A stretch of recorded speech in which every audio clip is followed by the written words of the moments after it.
Selamat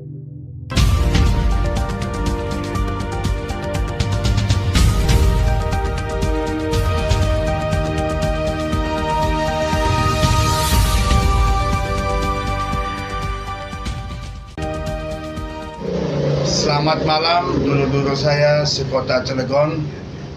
Kembali bersama saya Badia Sinaga di dalam editorial minggu kedua bulan Juli 2020 dalam acara Impas, Informasi Pasti. Ada beberapa hal yang mau saya sampaikan, informasi kepada masyarakat luas, umumnya buat masyarakat Cilegon. Pertama, saat ini saya akan mengajak Lugasnet untuk warga pemilih yang punya hak suara, jangan golput. Jangan golput.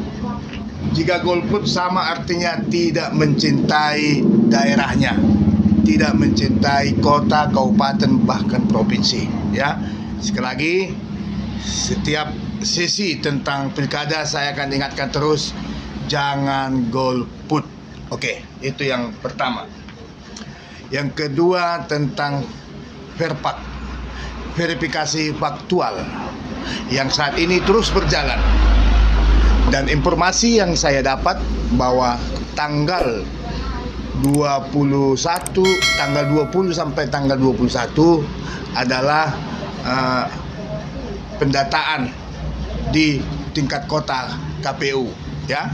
Di situ nanti siapa di antara yang 3 jalur dari persorangan ini syarat verpaknya yang lolos.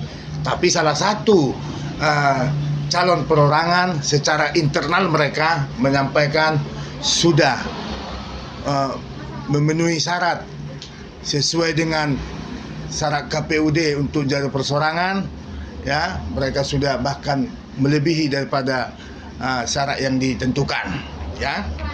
Itu yang kedua. Yang ketiga adalah ASN rawan dugaan pelanggaran, ya. Mari kita dengarkan video kedatangan anggota Bawaslu RI yang beberapa waktu lalu ke kantor Bawaslu Kota Cilegon, yaitu Dr. Ratna Dewi Pitalolo, ya. Kita dengarkan videonya. Oke.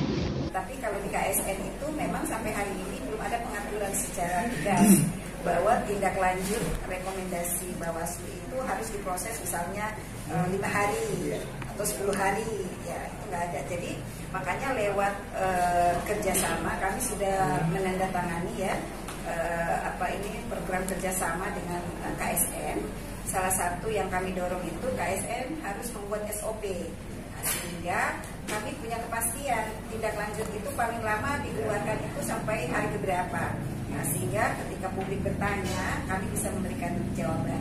Nah, tadi kami baru saja selesai rapat dengan KSN, ya. Ada beberapa hal yang kami diskusikan, salah satunya itu tadi soal SOP, kemudian kedua juga soal pertukaran data. Nah, data yang kami sajikan ke publik selama ini kan baru data yang diproduksi oleh Bawaslu.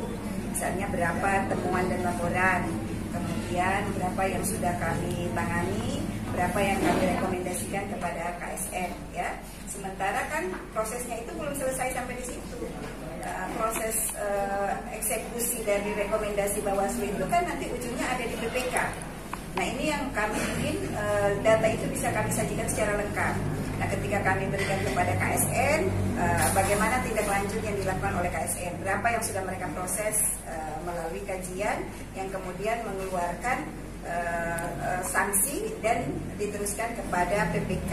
Dan sekarang saya tadi juga menyampaikan kepada KSN memberikan apresiasi karena ada langkah yang sudah sangat progresif, di mana KSN sekarang di dalam surat-surat penerusan rekomendasi sanksi kepada PPK itu juga disertai frasa yang menyebutkan bahwa jika nanti PPK tidak menindaklanjuti ini, maka mereka akan melakukan. Oke, setelah kita dengarkan video tadi, saya akan bacakan buat masyarakat luas ASN yang dilarang, ya. Pertama, dilarang mendeklarasikan diri sebagai bakal calon kepala daerah. Kedua, dilarang berfoto bersama dengan bakal calon kepala daerah. 3, dilarang menjadi pembicara pada kegiatan pertemuan partai politik. Ya, yang keempat, dilarang mengunggah ya atau memberikan like ya, mengomentari dan sejenisnya atau menyebarkan luas gambar ya maupun visi misi bakal calon kepala daerah melalui online ataupun medsos ya. Yang kelima, dilarang menghadiri deklarasi bakal calon ya kepala daerah. Dan yang keenam, dilarang mendekati partai politik terkait dengan rencana pengusulan dirinya atau orang lain sebagai bakal calon kepala daerah. Itu ASN. Di dalam pembicaraan kami beberapa wartawan lokal dengan anggota Bawaslu itu bahwa seperti yang mereka pengalaman bahwa pertahanan itu ada peluang untuk memakai aparatur sipil negara ya. Seperti katakan Ibu Rana tadi, sudah cukup jelas ya, ada poin-poin kerjasama rekomendasi antara Komisi Aparatur Sipil Negara KSN ya kan. Bahkan ada kata tadi PPK ya. PPK itu ini, kalau setahu saya PPK, pejabat pembina kepegawaian, yaitu kepala daerah ya. Jadi setiap ada pelanggaran ASN itu, Bawaslu itu tidak bisa langsung menyidangkan lah ya. Ini asumsi saya, pemikiran saya.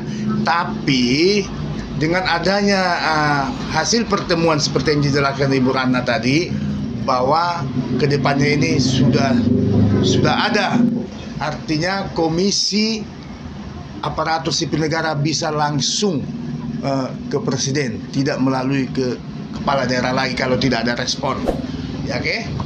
Oke.